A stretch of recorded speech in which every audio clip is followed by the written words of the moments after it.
Mesdames et messieurs, bonjour et bienvenue sur votre chaîne d'information en temps réel, l'actualité en Afrique et dans le monde en continu. Vous informer est notre mission car l'information vous place au sommet du monde.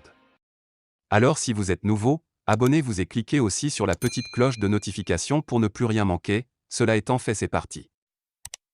Lutte contre l'insécurité au Mali. Savare, Nyono, Bapo, les femmes ciblées par 3 voitures béliers simultanées. La matinée d'hier aurait été des plus agitées pour les casernes maliennes du centre dont 3 ont échoué de bonnes heures, des attaques terroristes simultanées et identiques. Il s'agit notamment des camps de Savare, Nyono et Bapo, où les modus operandi a consisté à viser les cibles respectives par des charges explosives. L'épisode le plus meurtrier s'est ainsi produit à Savare, où l'explosion d'une voiture piégée a occasionné 6 morts, de nombreux blessés parmi les éléments des forces armées maliennes et détruit la quasi-totalité des engins de son rayon.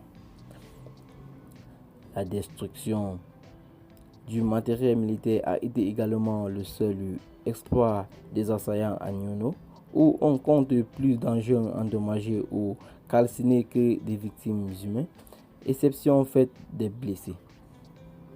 Le communiqué de l'état-major général des armées y affaires fait état également cas de dégâts similaires au camp de Bapo, avec un hélicoptère légèrement endommagé.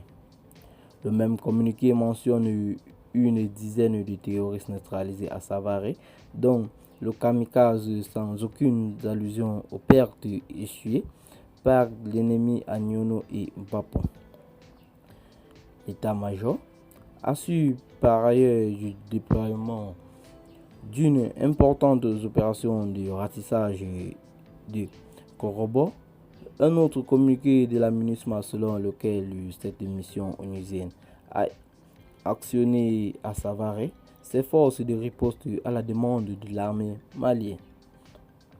À la différence des traditionnelles attaques aux engins explosifs improvisés, les opérations terroristes simultanées d'hier ont été aussi revendiquées par la Katiba du Madina d'Amadou Kafou, qui se félicite de son exploit tout en annonçant d'autres actions terroristes à venir, y compris à Bamako.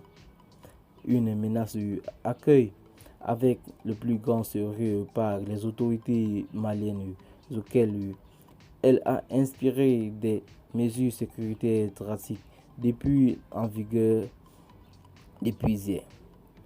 Les dites mesures auraient dû être anticipées depuis l'épisode de Mora, en prévention de la réaction des islamistes aux pertes qui ont infligé les femmes dans cette localité. Au lieu de quoi, toutes ces casernes militaires sont demeurées avec leur porosité sécuritaire habituelle.